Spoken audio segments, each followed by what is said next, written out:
La vida oculta de la Virgen María.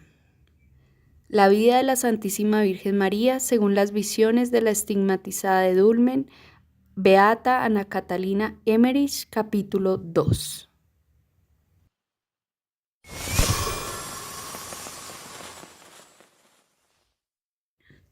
Capítulo 2. San Joaquín y Santa Ana. Los padres de Santa Ana. La primogénita de Ismeria y Eliud se llamaba Zobe, y como no tenía la señal de la promesa, sus padres se atribularon mucho y volvieron al Horeb a buscar el consejo del profeta. Arcos les exhortó a que rezasen y les prometió consuelo.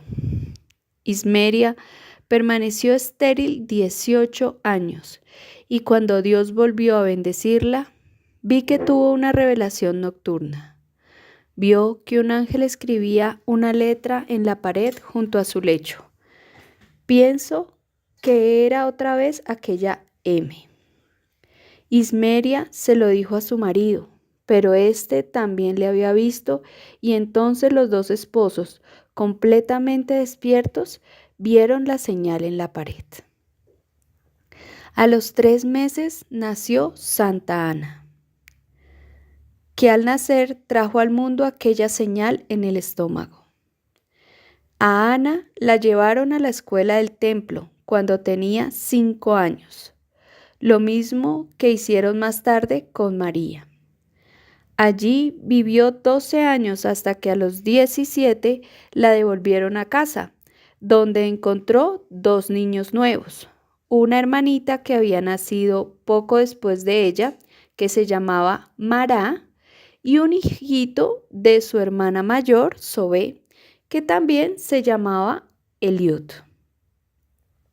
Un año después, Ismeria enfermó mortalmente y en su lecho de muerte aleccionó a todos los suyos, presentándoles a Ana como la futura ama de casa. Luego, antes de morir, habló con ella a solas y le dijo que era un vaso de elección de la gracia de Dios, que tendría que casarse y que fuera a buscar el consejo del profeta Horeb. Zobe, la hermana mayor de Ana, estaba casada con un tal Salomó, y además de su hijo Eliud, tenía una hija, María Salomé, que fue la que más adelante tuvo de Zebedeo a los apóstoles Santiago el Mayor y Juan. Zobe tuvo además una segunda hija, que fue madre de 3 discípulos y tía del novio de Caná. Eliú, el hijo de Zobe, y Salomó fue el segundo marido de Maroní, la viuda del Naín, y padre del niño que resucitó Jesús. Maraá, la hermana menor de Ana, recibió la finca de Séforis cuando su padre Eliud se trasladó al valle de Zabulón. Se casó y tuvo una hija y 2 hijos, Arastaria y Cojaría, que fueron discípulos. Ana tuvo todavía una tercera hermana, que era muy pobre, y fue mujer de un pastor de los pastizales de Ana. Estuvo mucho en casa de Ana. El bisabuelo de Ana era profeta. Eliud, padre de Ana, era de la tribu de Leví, y su padre Ismeria de la de Benjamín. Ana nació en Belén, pero más adelante sus padres se mudaron a Séforis, a 4 leguas de Nazaret, donde tenían casa en una finca. También tenían fincas en el hermoso valle de Zabulón, a 1,5 leguas de Séforis y 3 de Nazaret. En el buen tiempo, el padre de Ana iba mucho con su familia al valle de Zabulón, y después de la muerte de su esposa se mudó allí definitivamente. Y de esa forma nacieron sus contactos con los padres de San Joaquín, el que se casó Ana. El padre de Joaquín se llamaba Matsat y era el segundo hermano de Jacobo, padre de San José. El primer hermano se llamaba Josés. Matsat se afincó en el valle de Zabulón. Los antepasados de Ana eran muy piadosos y devotos. Eran de los que más habían llevado el arca de la alianza y desde el Santísimo recibieron rayos que transmitieron a su descendencia, a Ana y a la Santísima Virgen. Los padres de Ana eran ricos, cosa que supe por su gran hacienda, pues tenían muchos bueyes, pero no lo guardaban para sí, sino que todo se lo daban a los pobres. He visto a Ana de pequeña, no era especialmente bonita, pero sí más que otras. No era ni de lejos tan bonita como María, pero era extraordinariamente sencilla y de una piedad infantil, y así la he visto en todas las edades, de doncellita, madre y viejecilla. Y por eso, siempre que he visto una vieja aldeana de aspecto infantil, se me ocurría, esta es como Ana. Ana tenía otros hermanos y hermanas que se casaron todos. Sus padres la tenían un cariño especial y ella no quería casarse. Tuvo al menos media docena de pretendientes y los rechazó a todos. Cuando Ana fue a los esenios en busca de consejo como sus antepasadas, recibió la indicación de que se casara con Joaquín, al que entonces todavía no conocía, pero que la pretendía desde que Eliud, el padre de Ana, se mudó al valle de Zabulón, donde vivía Matzat, el padre de Joaquín.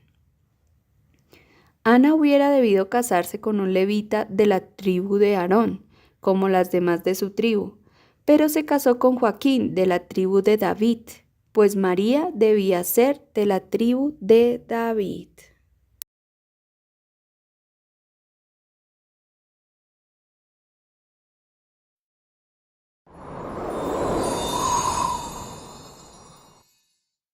San Joaquín y Santa Ana, padres de la Virgen.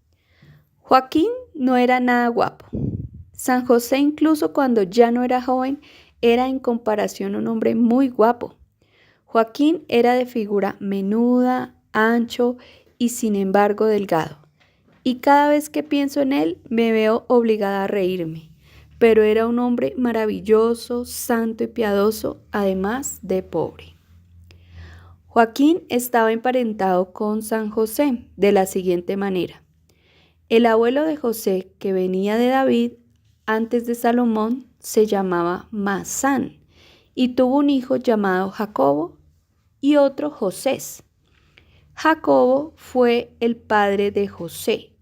Al morir Masán, su viuda se casó con un segundo marido, Leví, que también procedía de David, pero por Naán, y con ese Leví tuvo a Matzat, padre de Elí, que así se llamaba también Joaquín.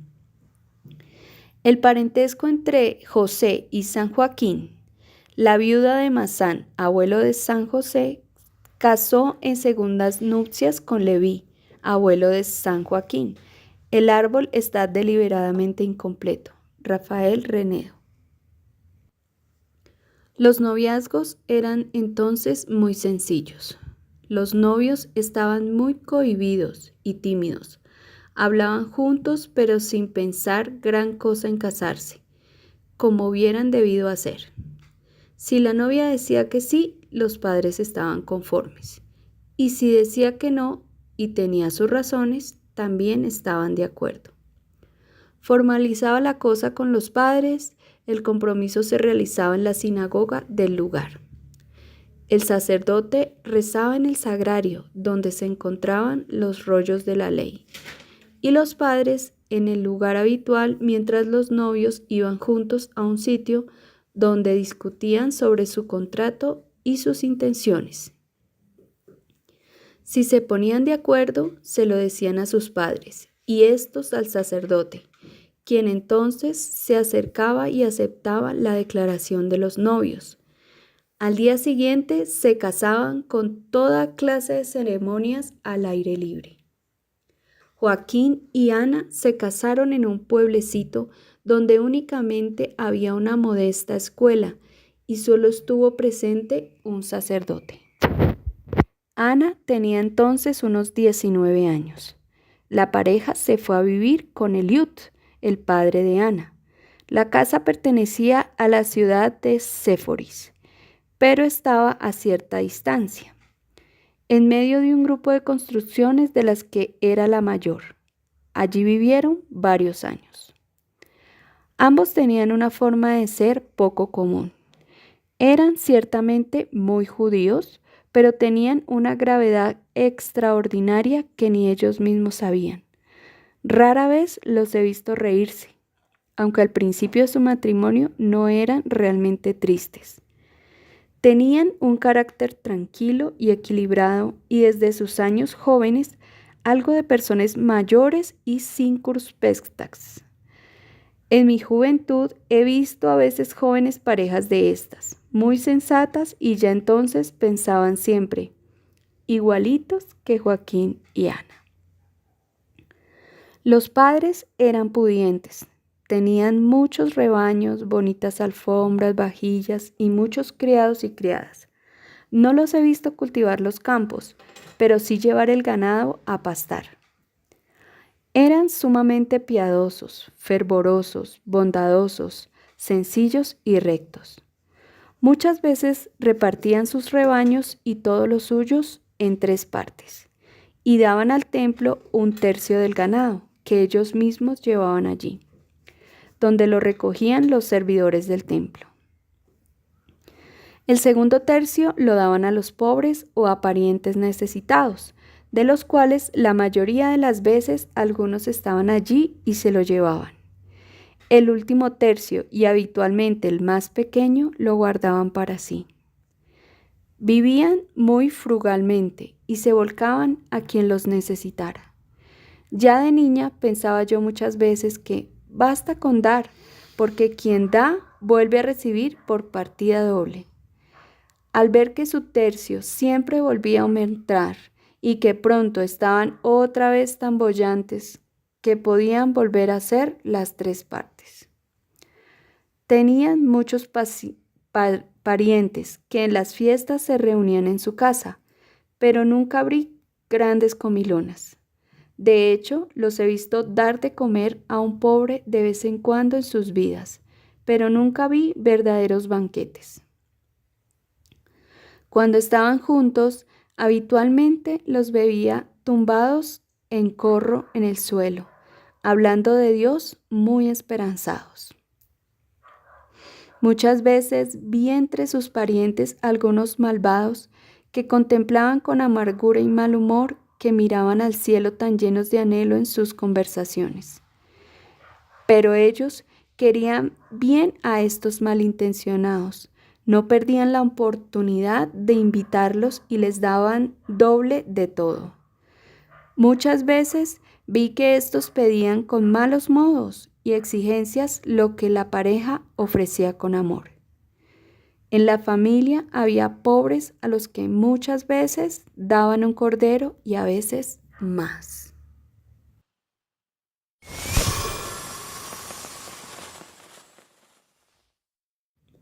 María de Elí. La primera criatura que Ana alumbró en casa de sus padres fue una hija, pero no era la hija de la promesa, porque al nacer no tuvo las señales profetizadas y su alumbramiento se produjo en tristes circunstancias. Ana, que estaba esperando, tuvo problemas con la servidumbre porque un pariente de Joaquín había seducido a una de sus criadas. Ana, muy compunida de ver vulneradas así la severa disciplina de la casa, reprendió su falta a la criada con cierta dureza, y ésta se tomó su desgracia tan a pecho que malparió antes de tiempo un niño muerto. Ana estaba inconsolable, temía haber tenido la culpa y en consecuencia también dio a luz prematuramente. Y aunque su hija vivió, como no tenía las señales de la promesa y había nacido antes de tiempo, Ana lo tuvo por castigo de Dios y estaba muy afligida, pues creía haber pecado. No obstante, se alegraron de corazón con su hijita recién nacida y la llamaron también María. Era una niña cariñosa, piadosa y dulce, que siempre vi crecer gordita y fuerte. Sus padres la tenían mucho cariño, pero les quedaba cierta intranquilidad y tristeza porque sabían que no era el fruto santo que esperaban de su unión. Santa Ana, que se casó 3 veces, tuvo de su primer matrimonio con San Joaquín 2 hijas. Su nieta María Cleofás también se casó 3 veces. Primero con Alfeo, de quien tuvo 3 niños de la edad de Jesús, a quienes llamaron hermanos del Señor. Al enviudar, María Cleofás se casó con Sabas, de quien tuvo a José Barsabás, y al volver a enviudar, se casó por tercera vez y fue madre de Simeón de Jerusalén. El árbol está deliberadamente incompleto, Rafael Renedo. Desde entonces hicieron penitencia por mucho tiempo y vivieron en mutua continencia. Ana se quedó estéril, lo que siempre consideraron consecuencia de sus pecados, y por tanto redoblaron sus buenas obras. Frecuentemente se retiraban a orar fervorosamente, separados largas temporadas uno de otro, daban limosnas y enviaban ofrendas al templo.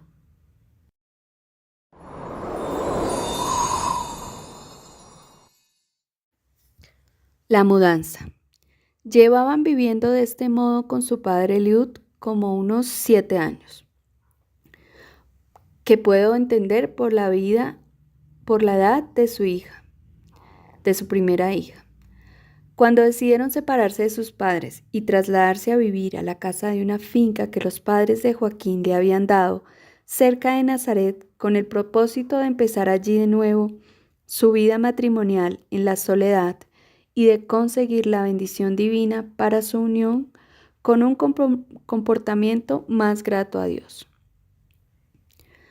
Vi que retomaron esta decisión en familia y que los padres de Ana prepararon el ajuar de sus hijos, repartieron sus rebaños y apartaron para el nuevo hogar bueyes, asnos y corderos, que eran mucho más grandes que los que hay por aquí entre nosotros. Cargaron toda clase de enseres, cacharros, recipientes y ropa en asnos y bueyes delante de la puerta. Aquella buena gente era tan hábil en cargarlo como los animales en recibirlo y transportarlo. Nosotros apenas podemos colocar nuestras cosas en un carro hábilmente como lo hacían aquella gente en sus animales. Tenían una vajilla muy bonita. Todos los cacharros eran más lindos que ahora. Era como si el maestro alfarero hubiese hecho cada uno con distinto sentimiento y amor. Llenaban y envolvían con musgo unas jarras frágiles, decoradas artísticamente con toda clase de imágenes, y las colgaban del lomo de las bestias sujetas a los extremos de una correa. En el lomo de los animales pusieron también toda clase de fardos de mantas multicolores y ropa, y colchas preciosas bordadas en oro. Los que partían recibieron de sus padres una bolsa con un bultito pesado, que podría ser un trozo de material precioso. Cuando todo estuvo listo, se incorporaron a la comitiva criados y criadas, que arrearon el ganado y las acémilas hasta el nuevo domicilio, que estaba a 5 o 6 leguas de allí. Creo que venían de parte de los padres de Joaquín. Ana y Joaquín se despidieron con gratitud de sus amigos y sirvientes, y después abandonaron emocionados y llenos de buenos propósitos el que hasta entonces había sido su hogar. La madre de Ana ya no vivía, pero vi que los padres de ambos esposos los acompañaron a su nuevo domicilio. Tal vez Eliud hubiera vuelto a casarse o tal vez hubiera entre ellos familia de los padres de Joaquín. María Elí, la primera hija de Ana, que tendría 6 o 7 años, iba también en la comitiva.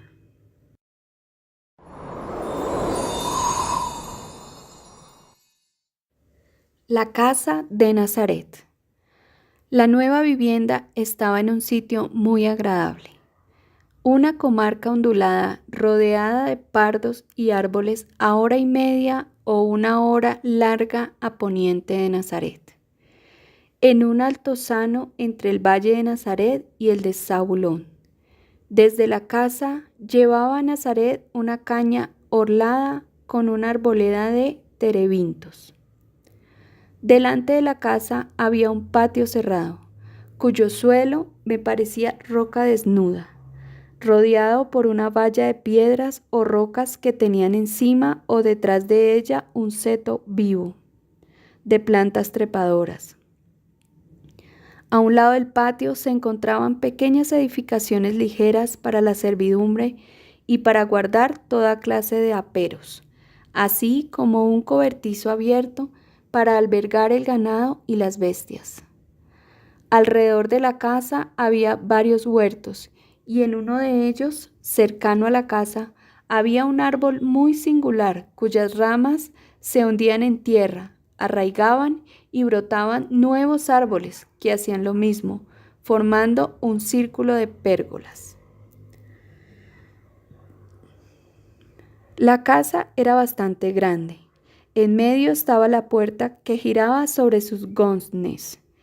El interior de la casa tendría la superficie de una iglesia de pueblo medianamente grande y estaba dividida en las distintas habitaciones con tabiques de zarzo, más menos móviles, que no llegaban al techo. La puerta principal daba a la primera parte de la casa, un gran zaguán que ocupaba toda la anchura, que se usaba para los banquetes. Y cuando había muchos huéspedes, para distribuirlos por medio de paneles según las necesidades en muchos dormitorios pequeños. Enfrente de la puerta principal, una puerta ligera en el centro de la pared trasera del vestíbulo daba entrada a la parte central de la casa, es decir, a un pasillo que llevaba a los 4 dormitorios de la derecha y a los 4 de la izquierda de esta parte de la casa. Estos dormitorios también estaban formados con tabiques ligeros, poco más altos que un hombre, que por su parte superior terminaban en enrejados abiertos. Desde aquí, el pasillo llevaba a la tercera parte o parte de atrás de la casa, que no era rectangular, sino que al igual que el contorno de la casa, terminaba en pico o semicircular como el coro de la iglesia. En medio de esta parte trasera, frente a la entrada, se alzaba el muro del hogar hasta el tubo de chimenea que había en el techo de la casa. Al pie de este muro se hallaba el fogón donde se cocinaba.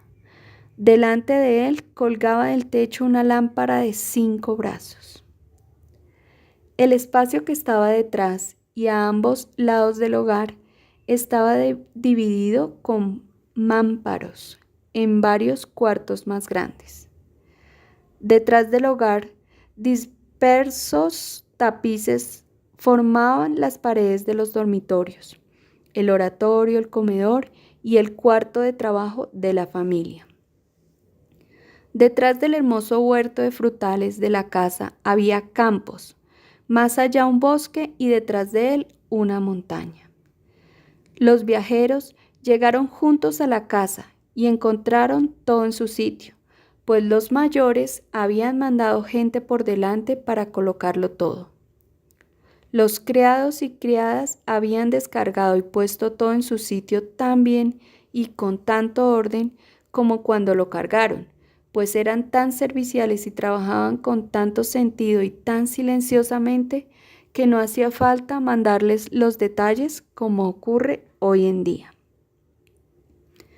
Así que enseguida quedó todo tranquilo y sus padres, después que les hicieron entrega de su nueva casa, se despidieron de Ana con bendiciones y abrazos y emprendieron el camino de vuelta con la hijita de Ana, que se volvía con los abuelos.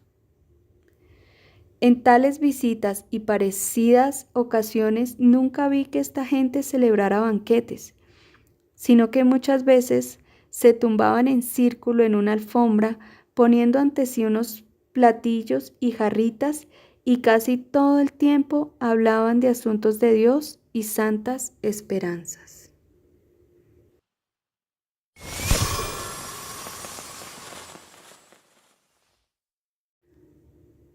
La nueva vida de Joaquín y Ana.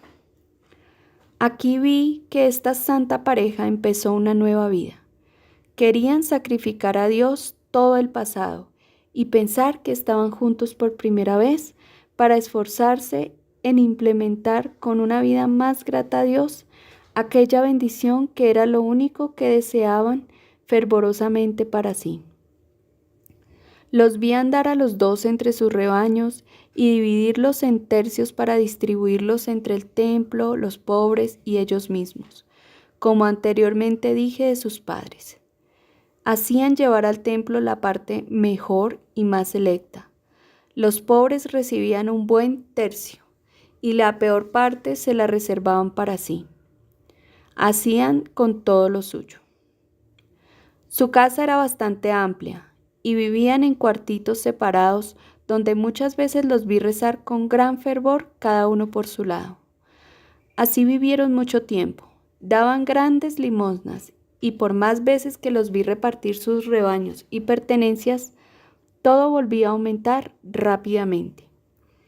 Vivían muy austeramente, en castidad y continencia. Durante su oración les veía ponerse cilicios y muchas veces vi a Joaquín implorar a Dios en los lejanos pastizales de sus rebaños. Los 19 años siguientes al nacimiento de su primera hija vivieron con esta severa conducta en la presencia de Dios, anhelando constantemente la bendición de la fertilidad, mientras su aflicción iba en aumento. La mala gente de la comarca se acercaban a ellos para insultarlos. Tienen que ser mala gente, puesto que no tienen hijos. La hijita que está con los padres de Ana no debe ser suya. Ana es estéril.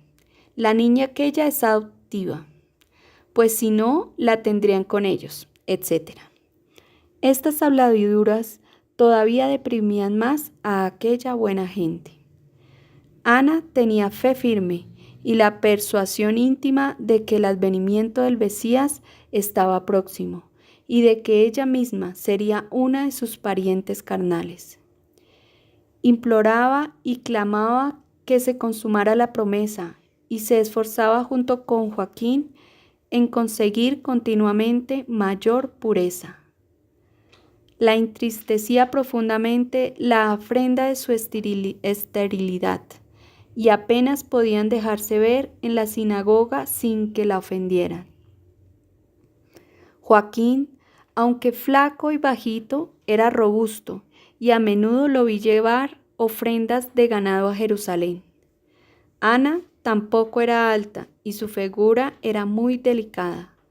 Adelgazó tanto con sus preocupaciones que las mejillas se le hundieron completamente, aunque conservaba cierto rubor. Siguieron con la costumbre de repartir de vez en cuando sus rebaños con el templo y los pobres, y cada vez hacían más pequeña la parte que se reservaban para sí.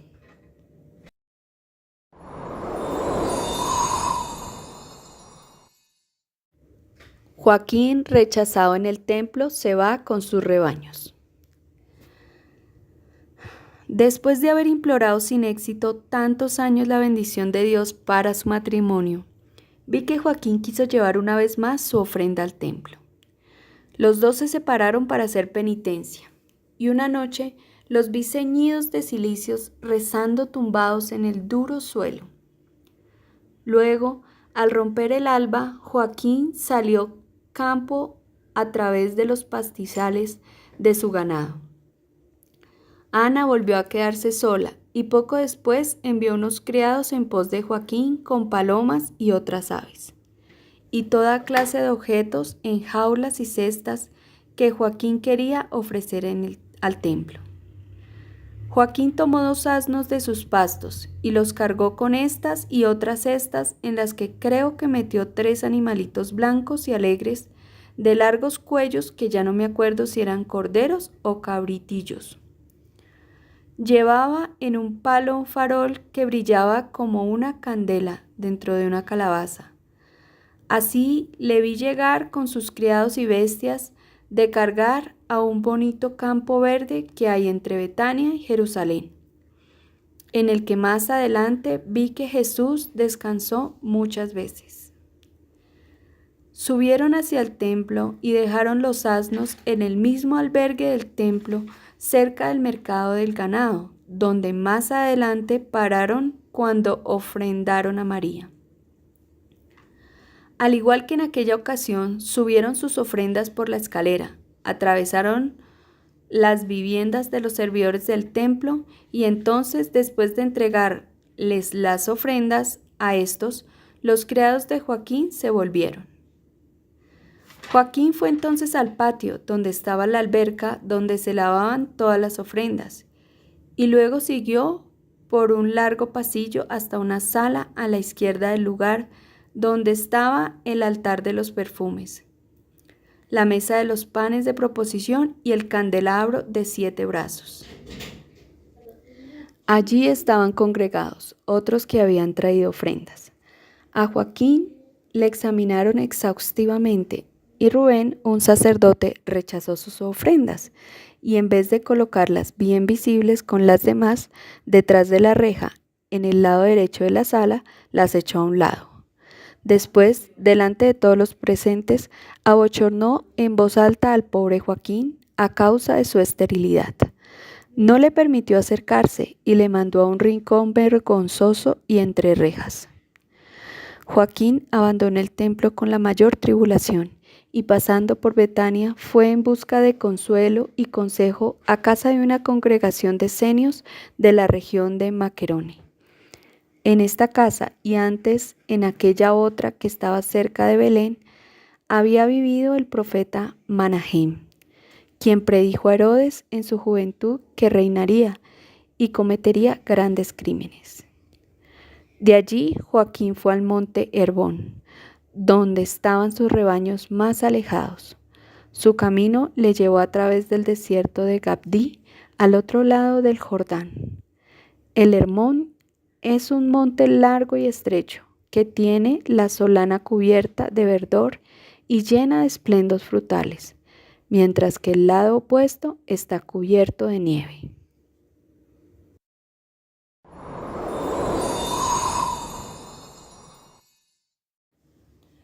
Ana recibe promesa de fecundidad y viaja al templo. Joaquín estaba tan triste y avergonzado por el desprecio recibido en el templo que ni siquiera mandó a decir a Ana dónde estaría. Pero ella supo por otras personas que habían estado presentes la humillación que había sufrido Joaquín, y su aflicción fue indescriptible. La vi llorar muchas veces con el rostro en tierra porque no sabía dónde estaba su Joaquín, que llevaba más de 5 meses escondido en el Hermón con sus rebaños. Hacia el final de esta época, Ana tuvo aún que sufrir más por la descortesía de una criada que le echaba continuamente en cara su desdicha. Pero un día, al principio de la fiesta de las cabañuelas, cuando esta criada pretendió pasar la fiesta fuera de casa, Ana, prevenida como estaba por la seducción de la anterior, se lo prohibió como madre prudente que era.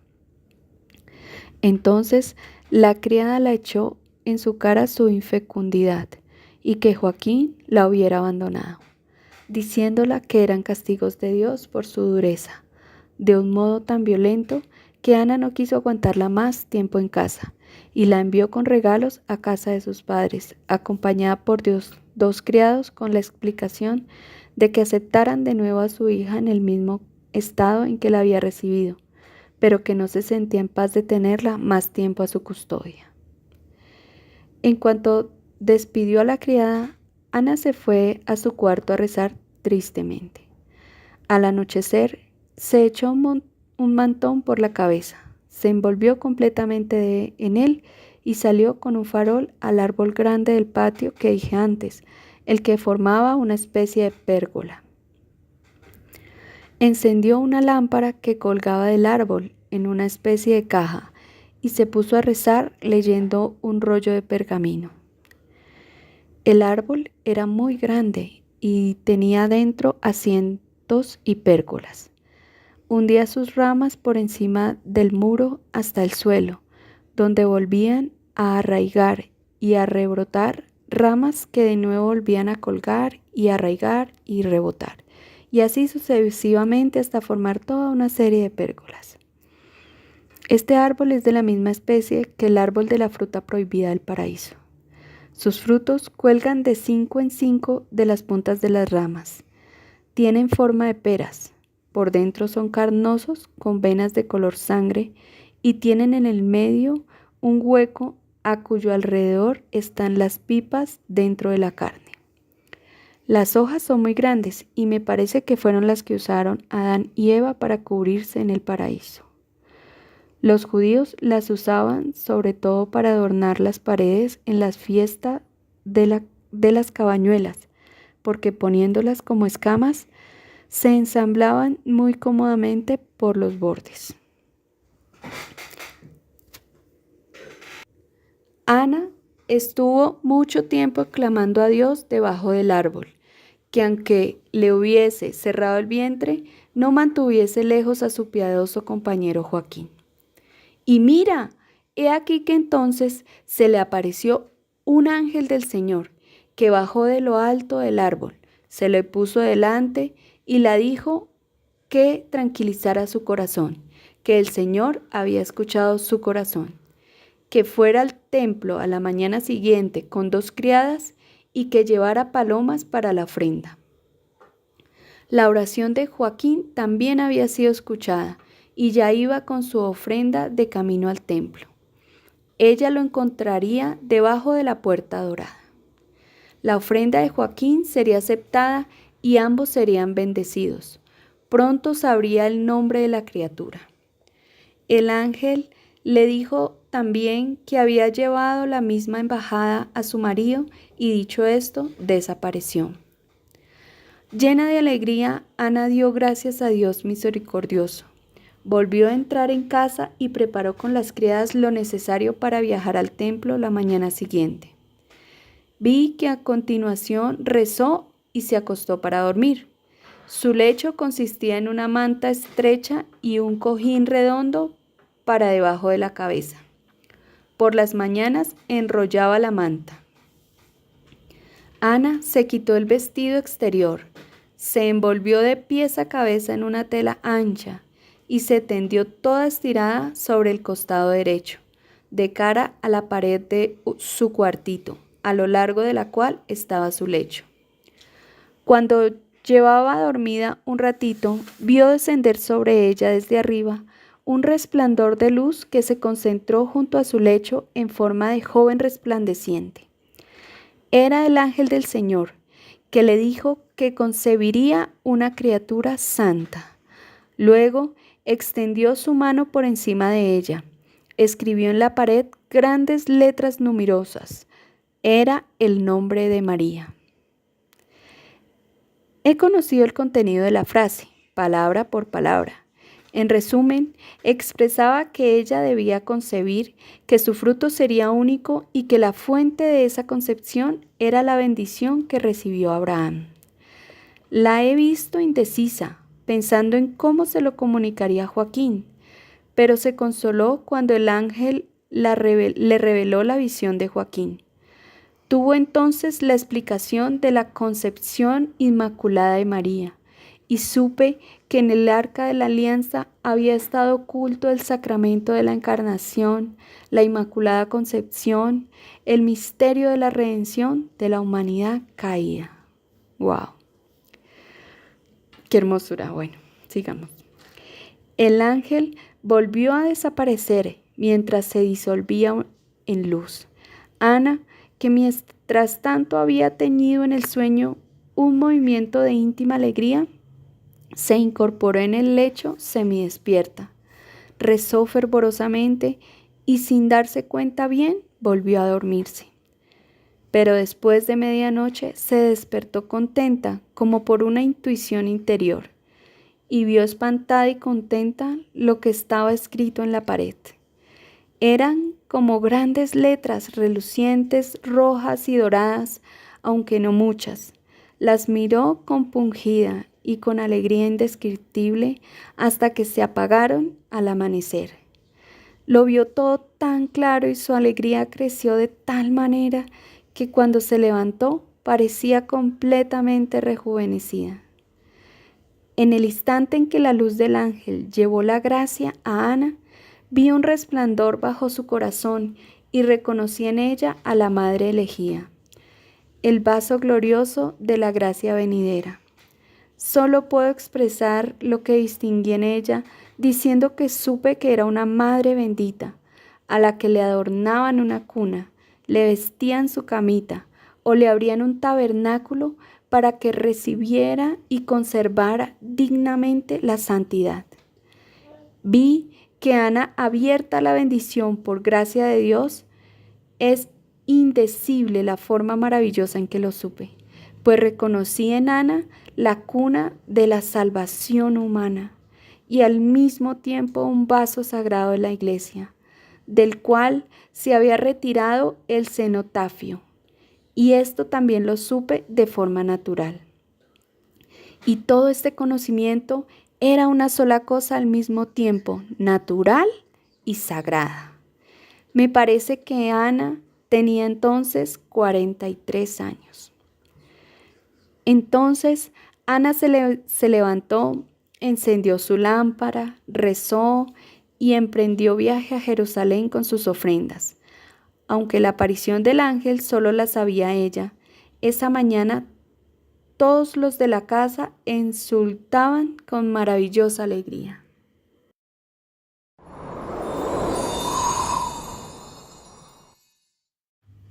Joaquín, consolado por el ángel, vuelve al templo a ofrendar. A esa misma hora vi a Joaquín con sus rebaños en el monte Hermón, más allá del Jordán. Imploraba a Dios con continuas oraciones que lo escuchara. Cuando veía brincar los corderitos que balaban tan contentos alrededor de sus madres, se afligía mucho por no tener niños, pero no dijo a sus pastores la causa de su tristeza. Era la época de la fiesta de las cabañuelas, y él y sus pastores ya estaban construyendo las chozas de ramas. Joaquín estaba rezando, perdida la esperanza de ir como de costumbre a la fiesta en Jerusalén a presentar sus ofrendas, porque pensaba en la humillación que había sufrido allí. Cuando se le apareció el ángel, que le ordenó que viajara consolado al templo, ya que su ofrenda sería aceptada, su oración escuchada y encontraría a su esposa debajo de la puerta dorada. Joaquín se sentía temeroso de ir, pero el ángel le dijo que los sacerdotes ya tenían aviso de su visita. Entonces vi que Joaquín repartió alegremente una vez más su ganado en 3 partes, cuánto ganado tenía y qué bonito era. Guardó la parte más pequeña para sí, otra mejor la envió a los esenios, y la más hermosa de todas la llevó al templo con sus criados. Llegó a Jerusalén al 4.º día de la fiesta y entró en el templo como hacía antes. Ana también llegó a Jerusalén al 4.º día de la fiesta y se alojó con los parientes de Zacarías junto al mercado del pescado. Solo se encontró con Joaquín al final de la fiesta. Vi que aunque la vez anterior la ofrenda de Joaquín había sido rechazada por indicación de lo alto, a aquel sacerdote que en vez de consolarle le increpó con tanta dureza, le había caído no sé qué castigo divino por ello. Sin embargo, esta vez los sacerdotes tenían advertencias de lo alto de que aceptaran su ofrenda, y vi que cuando Joaquín anunció que llegaba con su ofrenda de animales, algunos de ellos salieron a su encuentro a recibir sus dones delante del templo. El ganado que traía de regalo al templo no era propiamente ofrenda. Su ofrenda para el sacrificio consistía en 2 corderitos y 3 animalitos alegres, creo que cabritillos. Vi también que muchos hombres que le conocían le felicitaban porque su ofrenda fuera aceptada. En el templo todo estaba abierto y adornado con guirnaldas de hojas y frutas, y habían puesto una enramada en su sitio donde había 8 columnas exentas. Joaquín hizo el mismo recorrido que la vez anterior. Su ofrenda fue sacrificada y quemada en el sitio de costumbre, pero parte de ella se quemó. Sin embargo, en otro lugar, me parece que a la derecha del atrio donde estaba la gran cátedra, los sacerdotes celebraron una ofrenda de perfumes en el santo. Encendieron lámparas y también algunas luces del candelabro de los 7 brazos, aunque no las 7 a la vez. A menudo he visto que encendían distintos brazos del candelabro según las ocasiones.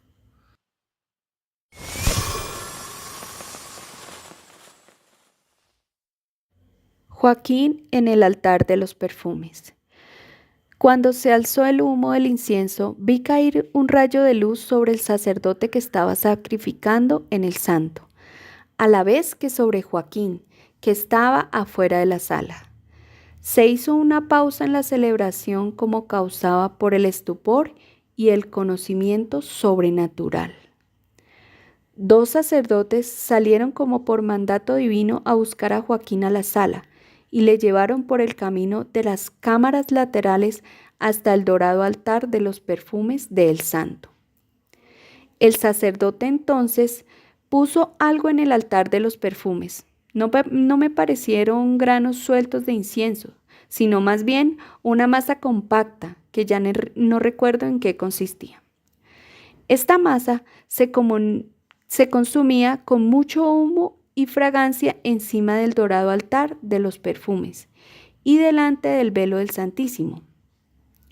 El sacerdote abandonó el santo y Joaquín se quedó solo, mientras se consumía la ofrenda del incienso. Le vi arrobado de rodillas con los brazos en cruz. Permaneció encerrado en el templo toda la noche, rezando con gran devoción. Entonces se le acercó un ángel, una forma luminosa como la que más tarde se le apareció a Zacarías con ocasión de la promesa del Bautista. El ángel habló a Joaquín y le dio una hoja en la que reconocí escritos con letras luminosas los 3 nombres de Elia, Hana y Miriam. En este mismo nombre vi la imagen de un arca de la alianza pequeña o un sagrarito. Joaquín se puso la hoja sobre el pecho, bajó la túnica.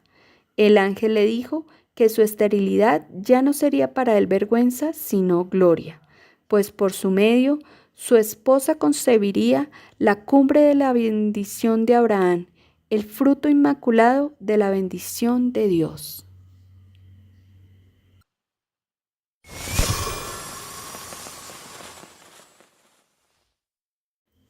El plan de la salvación en la bola de luz. Como Joaquín no llegaba a comprenderlo, el ángel le llevó detrás de la cortina, lo bastante separada de la reja del Santísimo como para poder estar de pie, y se acercó al arca de la alianza, de la que me parece que sacó algo. Puso delante de Joaquín una bola reluciente, un disco luminoso, y le ordenó que echara allí encima su aliento y que mirara. Con el aliento de Joaquín, en el círculo de luz, se formaron toda clase de imágenes y él las veía. Su aliento no había empañado el círculo y el ángel le dijo que Ana concebiría su criatura tan limpia como un aliento había dejado a la bola. Después vi que el ángel levantó la bola de luz, que era ahora como una circunferencia en el aire, y vi en ella como a través de un agujero una sucesión de cuadros sucesivos desde la caída del pecado hasta la salvación de la humanidad. Todo un mundo creció y se fue separando de la bola. Lo supe y lo entendí todo, pero ya no puedo repetirlo en detalle. Arriba, en la cumbre más alta, vi a la Santísima Trinidad, y por debajo de ella y a un lado, el paraíso, Adán y Eva, el pecado original, la promesa de la salvación con todas sus prefiguraciones, Noé, el diluvio, el arca, la bendición recibida por Abraham, el traspaso de la bendición de Abraham a su primogénito Isaac y de Isaac a Jacob, y luego cómo el ángel se la quitó a Jacob cuando forcejearon, y después cómo llegó la bendición a José en Egipto, y cómo la bendición se hizo de un grado superior en José y su mujer, y luego cómo Moisés sustrajo de Egipto lo santo de la bendición, junto con las reliquias de José y de su mujer Asenet, y cómo el Santísimo del Arca de la Alianza se convirtió en la sede de Dios, vivió en medio de su pueblo. Luego vi el servicio a lo santo y la conducta de Dios con él, las instrucciones y enlaces para desarrollar la estirpe santa, el linaje de la Santísima Virgen y todas las prefiguraciones y símbolos de la Virgen y del Salvador en la historia y en los profetas. Todo aquello lo vi en símbolos que estaban alrededor, así como arriba, abajo y dentro del círculo de luz.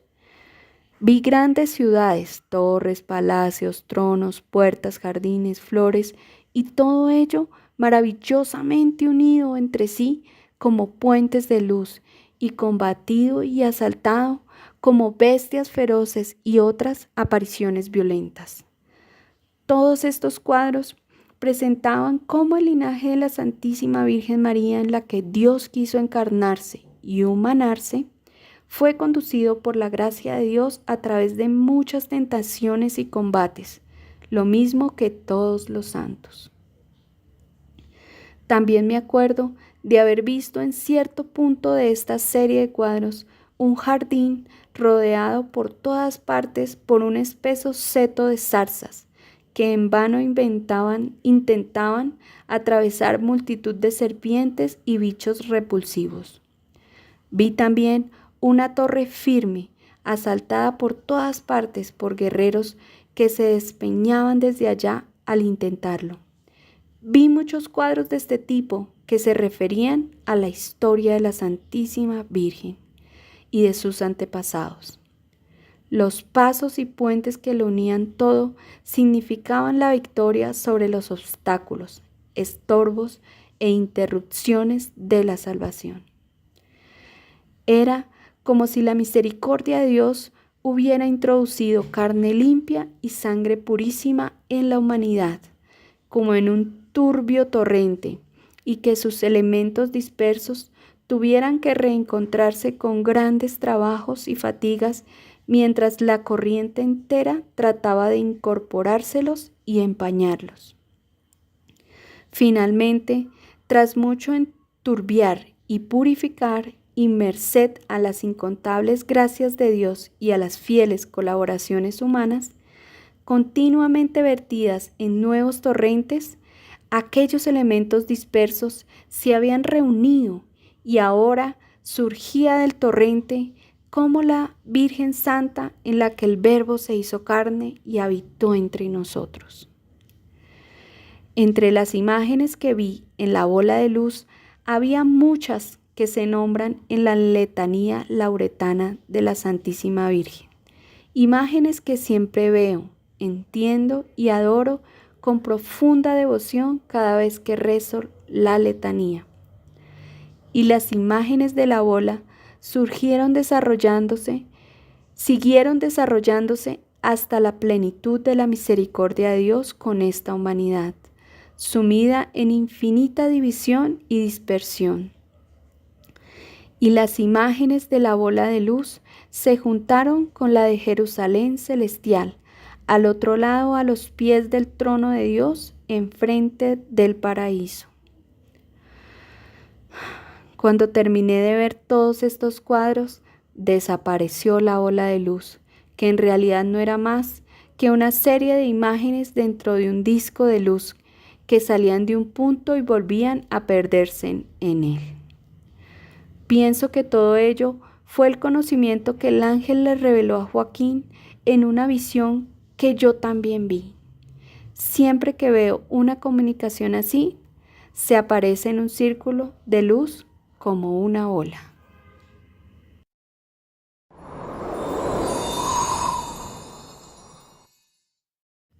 Joaquín recibe la bendición del Arca de la Alianza. Sin abrir la puerta del arca, el ángel sacó algo de adentro. Era el misterio del Arca de la Alianza, el sacramento de la Encarnación, de la Inmaculada Concepción, el cumplimiento y la culminación de la bendición de Abraham.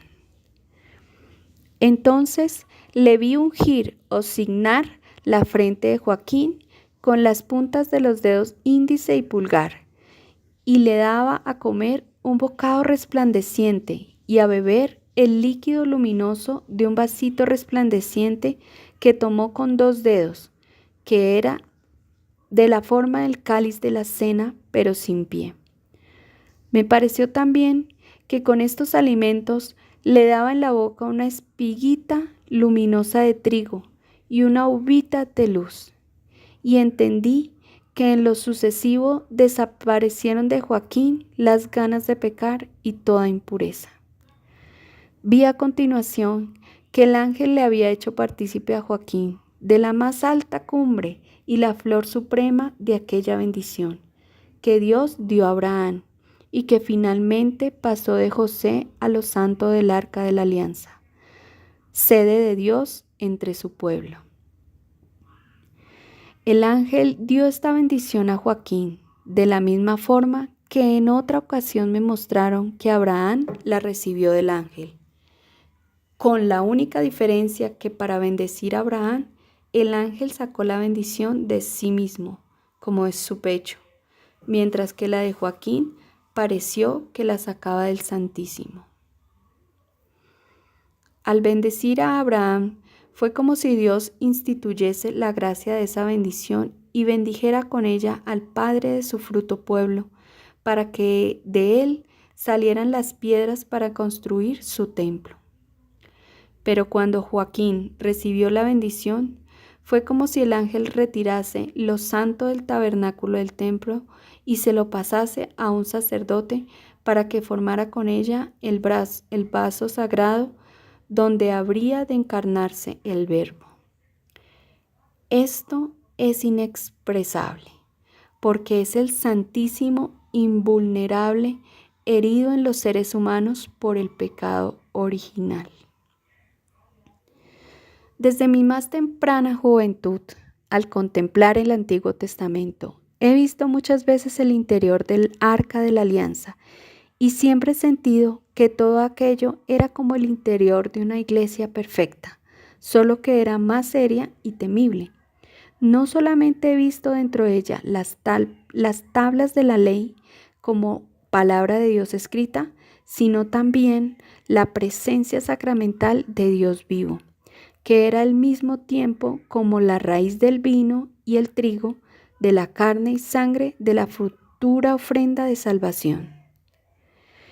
Era una bendición por cuya gracia, con la temerosa cooperación según la ley de los que procedían de aquel tronco, finalmente brotó aquella pura flor donde el Verbo se hizo carne y en la que Dios se hizo hombre, para ser carne y sangre para nosotros.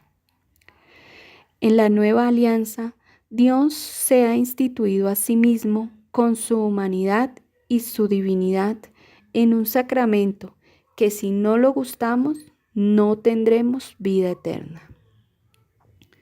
Nunca eché en falta la presencia sacramental de Dios en el Arca de la Alianza, salvo cuando caía en manos enemigas, porque entonces lo santo se refugiaba en el sumo sacerdote o en algún profeta.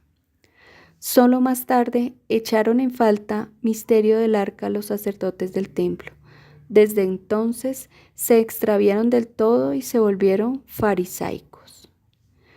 Más adelante, el arca de la alianza sin lo santo y solo con las tablas de la ley se me asemejaba al templo de los samaritanos, en el Jarisim, o a una iglesia actual en la que no esté el Santísimo Sacramento y en vez de tablas de la ley escritas por mano de Dios, solo haya sagradas escrituras entendidas por seres humanos. En el arca de la alianza de Moisés, que estuvo en el tabernáculo en el desierto y en el templo de Salomón, veía al Santísimo de la vieja alianza, en forma de dos pequeñas figuras de luz que se interpenetraban en el interior de una circunferencia luminosa. Pero ahora que el ángel hizo partícipe a Joaquín de esta bendición, fue como si el ángel pusiera dentro de la túnica de Joaquín, abierta sobre su pecho, algo luminoso igual que un resplandeciente pimpollo en forma de refulgente alubia. Al entregarle la bendición a Abraham, también le pasaron esta gracia, que residió en él con la eficacia fijada por Dios, hasta que la transmitió a su primogénito Isaac, de quien pasó a Jacob y de este a José, por medio del ángel, y de José y su mujer llegó aún con mayor significado el arca de la alianza. Entendí que el ángel mandó a Joaquín conservar el secreto, y por eso supe, porque más adelante Zacarías, padre del Bautista, se quedó mudo después de que el ángel Gabriel le dio junto al altar de los perfumes la bendición y el anuncio de la fertilidad de Isabel. Se me reveló que con esta bendición Joaquín recibió el fruto supremo y el cumplimiento propiamente dicho de la bendición de Abraham, la bendición para la concepción inmaculada de la Virgen Santísima, que aplastó la cabeza de la serpiente. Acto seguido, el ángel volvió a sacar a Joaquín al santo y se desvaneció. Joaquín cayó al suelo en éxtasis, completamente rígido, y cuando volvieron a entrar los sacerdotes, lo encontraron allí, con la cara resplandeciente de alegría. Lo levantaron reverentemente y lo llevaron afuera, a una silla en la que normalmente solo se sientan sacerdotes. Allí le lavaron la cara, le pusieron bajo la nariz una cosa de olor reconfortante, le dieron a beber y le hicieron todo lo que suele hacerse con los desmayados. Cuando Joaquín se recuperó, parecía resplandeciente, lozano y como rejuvenecido.